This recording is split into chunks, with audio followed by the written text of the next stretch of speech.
Glioblastoma é grave? Olá pessoal, seja bem-vindo então ao nosso canal Minuto Neuro. Eu sou o Dr. Antônio Araújo, eu sou neurocirurgião e hoje nós vamos falar a respeito dos glioblastomas. Eu vou responder algumas perguntas bem frequentes dos nossos seguidores, por exemplo, se os glioblastomas são tumores graves. Tá? Se você ainda não for inscrito no canal, aproveite agora e se inscreva, ative o sininho, que assim o YouTube vai lembrar você toda vez que um vídeo novo for para o ar. Lembrando que aqui você fica informado de assuntos importantes do mundo da neurologia, tá? E muitas dicas de prevenção. Aproveite e compartilhe com seus amigos. Aproveite também para visitar nosso website através do nosso QR Code, ou se você estiver vendo esse vídeo pelo celular, através então da descrição do canal aqui embaixo.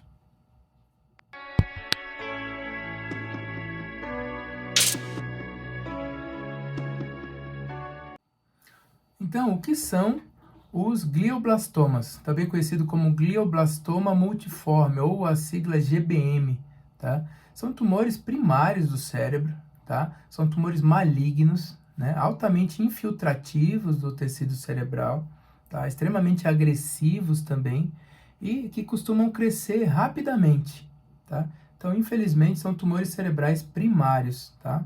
Infelizmente, também são os tumores primários cerebrais mais frequentes dos adultos, tá? Eles representam cerca aí de 50% a 60% dos tumores cerebrais, então eles são muito frequentes, tá? Eles ocorrem geralmente em pessoas de mais idade, com uma média de idade de apresentação de 64 anos, né? A incidência é de cerca de 5 a 6 novos casos por 100 mil habitantes por ano nos Estados Unidos, tá?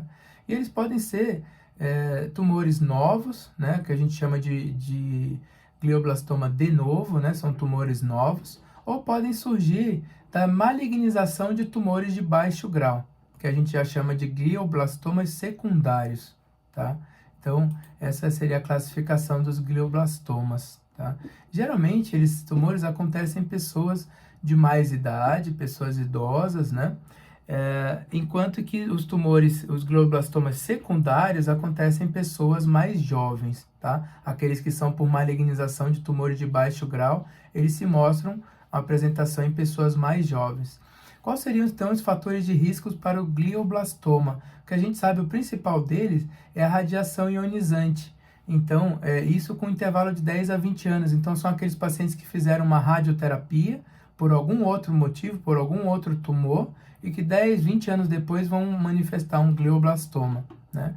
E também com fatores de risco, como a gente viu também no vídeo anterior, o uso de pesticidas, né? Também aumenta a chance dos glioblastomas, e assim como algumas síndromes genéticas hereditárias, por exemplo, como neurofibromatose tipo 1 e 2, esclerose tuberosa, síndrome de Turcot, né? Sendo que essa incidência dos glioblastomas hereditária ou genética representa menos de 1% dos glioblastomas. Então, a grande maioria deles são tumores novos sem um fator de risco determinado, tá?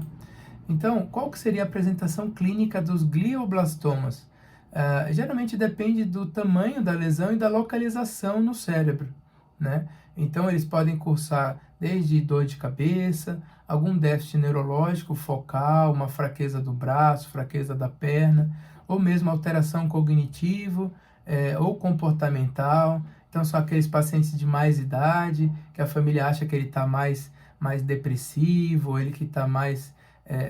e aí, no final, você acaba vendo e manifestando, sendo uma manifestação do tumor cerebral, tá? Alguma alteração cognitiva ou alteração realmente comportamental, né? Ou em caso de crise convulsiva, só que não é uma apresentação frequente crise convulsiva nos glioblastomas, ela é muito mais frequente em tumores de baixo grau, tanto que só cerca de 25% que se apresentam com crise convulsiva, tá? E qual que seria o diagnóstico desses tumores? Ele é feito geralmente por exame de imagem, por exame de padrão ouro, seria a ressonância magnética do crânio, né? Que você vê geralmente uma massa irregular, com um realce na periferia da lesão, em um centro hipointenso, que geralmente no centro desses tumores a gente vê bastante necrose, Então, o característico na ressonância desses tumores, do glioblastoma, é um realce periférico, mas com centro hipointenso, que é esse centro de necrose.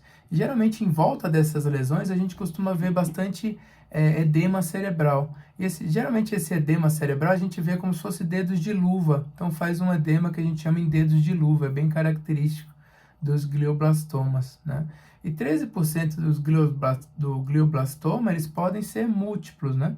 Então, podem ser multifocais, a gente sabe disso também, tá? Aqui, então, para você exemplificar a imagem característica dessas lesões do glioblastoma, são imagens que têm um realce periférico e um centro hipointenso, que é onde fica a área de necrose desses tumores.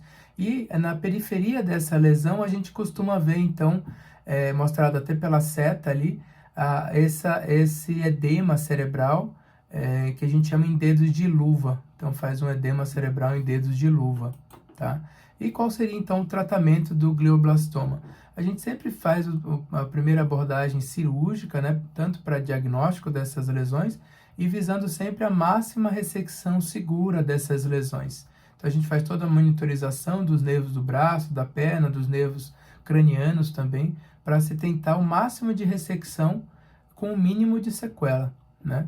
Então, muitas vezes a ressecção completa dessas lesões é muito difícil, porque é uma lesão infiltrativa e você acaba operando só a ponta do iceberg, que geralmente é a lesão captante de contraste na ressonância.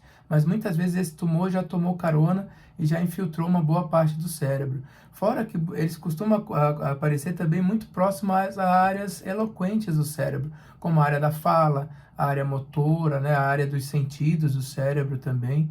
Então, isso dificulta demais a ressecção completa dessas lesões. Então, a morbidade da cirurgia dos glioblastomas é muito alta, que gira em torno aí de 30% de morbidade. E a mortalidade também é alta, que gira em torno de 10% de mortalidade, né, dessas cirurgias. A seguida da cirurgia, a gente tem que fazer um tratamento complementar, à base da radioterapia, concomitante com uma quimioterapia, que é o tratamento padrão, né? E se esses tumores depois eles voltam a recidivar, a gente pode também fazer resgate ou com uma nova cirurgia ou com uma nova quimioterapia, né? Lembrando que existem riscos dessas quimioterapias, né? Então, risco de mielossupressão, de uma supressão da medula óssea, risco de náuseas, fadiga, né? São principais riscos associados à quimioterapia desses tumores.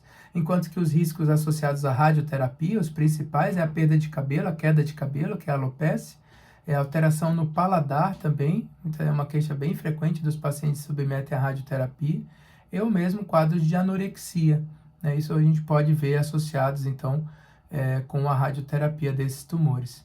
Infelizmente, a despeito de qualquer tratamento, esses tumores costumam recidivar ou progredir depois de 1 ano de tratamento. Então, 70% dos glioblastomas, eles vão recidivar ou progredir após 1 ano de diagnóstico, infelizmente, né? E, a despeito de todo o tratamento, essas lesões mantêm um prognóstico muito ruim, que gira em torno aí de 15 meses após o diagnóstico dessas lesões, né? E alguns outros fatores que cursam com pior prognóstico são tumores acima de 6 centímetros, que cruzam a linha média, né? Pacientes idosos com performance neurológica ruim, já o diagnóstico, né? Costumam ter realmente um pior prognóstico, né? Então, são tumores muito difíceis de se tratar, são tumores que não costumam responder nem ao tratamento cirúrgico, nem ao tratamento complementar, e que costumam recidivar e progredir bastante. Então, hoje em dia, o glioblastoma ainda é uma doença que a comunidade científica precisa você estudar, porque são tumores muito difíceis de serem tratados e com uma alta taxa de mortalidade, né? Era isso que eu tinha para passar para vocês. Muito obrigado a todos. Semana que vem, então, nós vamos continuar aí com o Minuto Neuro, e a doutora Mirella, então, vai falar a respeito aí das dores de cabeça, tá? Muito obrigado a todos, um forte abraço.